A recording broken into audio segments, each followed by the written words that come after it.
Great day, students. It's Mr. Sargent here with another holiday video. I know right now you're all on your break and I hope you're having a great time. And just so you know, I'm definitely missing each and every one of you. Now, yesterday I posted a video of me having a day off in Reedsville. Well, I never really explained just what disc golf was or what my hobbies were. I never really got to explain the importance of having hobbies and having fun and relaxing when you're on break. Ladies and gentlemen, over the past 2 years, we have done so much. We've adapted, we've changed, we've learned a lot that sometimes it's hard to remember what it was like to have fun. So ladies and gentlemen, today I want to introduce you to one of my hobbies, and that is disc golf.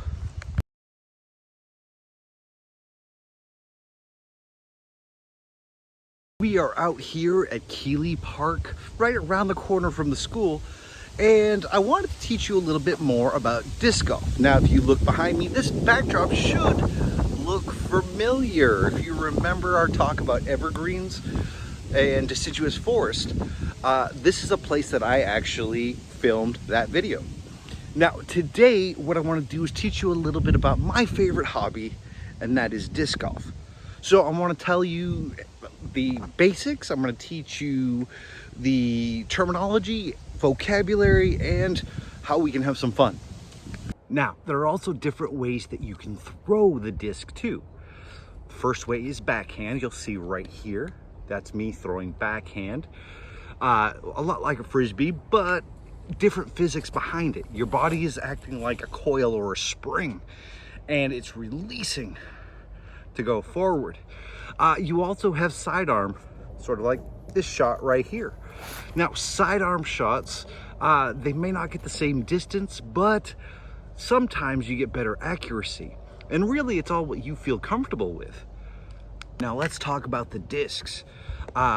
You've already seen me when I putt with what we call a putter. If you look, it has a thick rim. It's kind of heavy. And depending on how you grip it, it should go pretty straight, but it won't go that far. If I want a further shot, I am going to throw what's called a mid-range. Now, mid-range has that thick rim as well, but it also has this nose that cuts through the air, making it more aerodynamic. Think about our rocket experiment, or think about our airplane experiment that we're going to be doing. When we're talking about aerodynamics, we're talking about ways that a disc can cut through the drag while you're providing the thrust. And as we know, gravity is going to win all the time. These discs are eventually going to land. But what you want to do is you want to create enough thrust to cut through the drag with the right amount of lift so that it goes far. And speaking of far, we have our drivers. Now, if you compare the driver to the mid-range, you can see very thick, won't go as far as this will.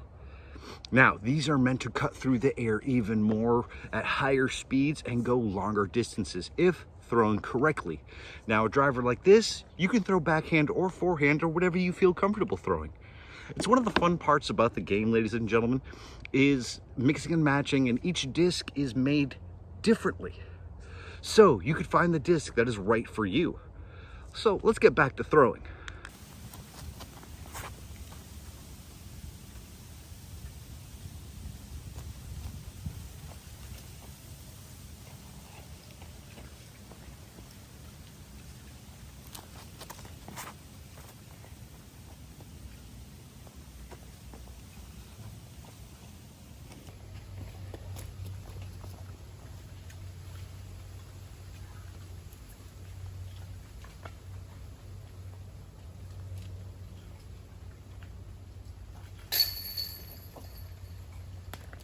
And it's scored the same as regular golf. If you've ever watched, played, or even played mini golf, it's scored the same.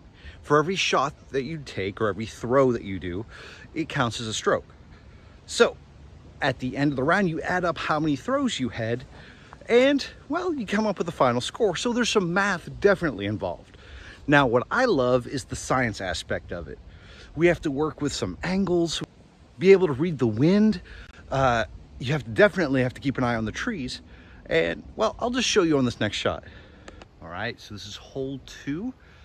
If you look through there, you want to throw your disc through that tiny little gap and probably over to the right. It's about 350 feet, and you have to calculate the angle in which you're going to throw, well, so you don't get into here, because you do not want to get in there.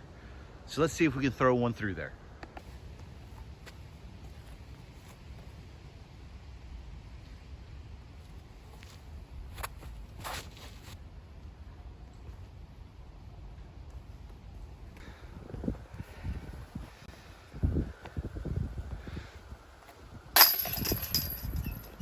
Now, what I really love about disc golf is that it's different every time you play it.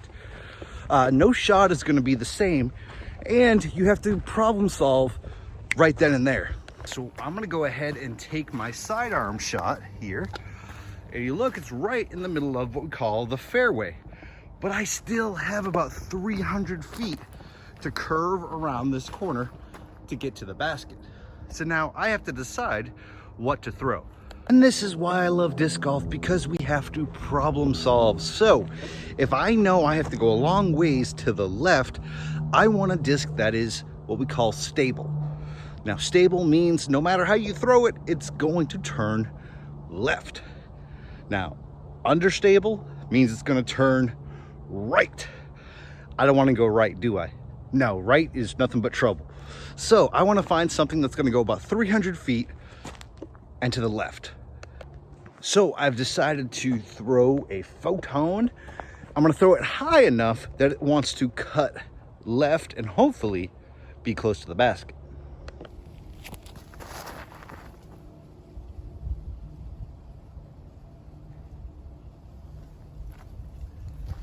Well, definitely not the best shot. Wasn't the worst. We can see the basket right there. I got a ways to go. Now the decision is, do I throw an upshot or do I try to putt it? I think the upshot is the shot here.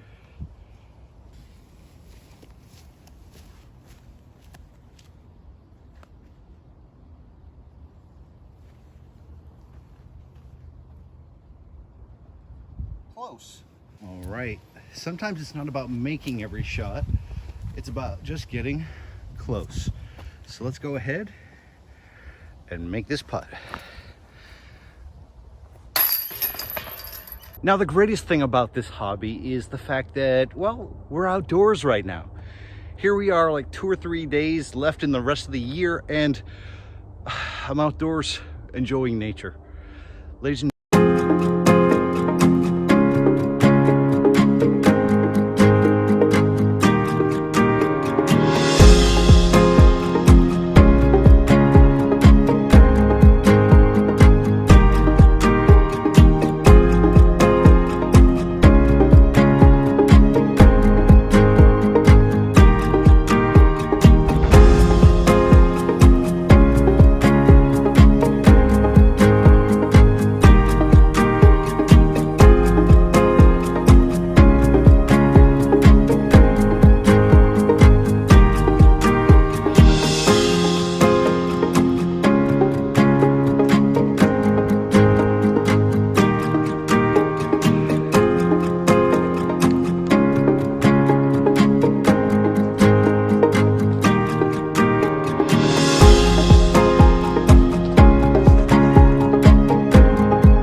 so I just finished my round, and I didn't shoot my best, but I didn't shoot my worst. And most of all, ladies and gentlemen, just like with every hobby that you do, you have some fun. And I sure did have fun today. Ladies and gentlemen, I hope you continue to have a great break. And like I said, I would love to hear about your hobbies. So definitely be prepared to share the next time I see you. And until then, miss y'all, and I'll see you later.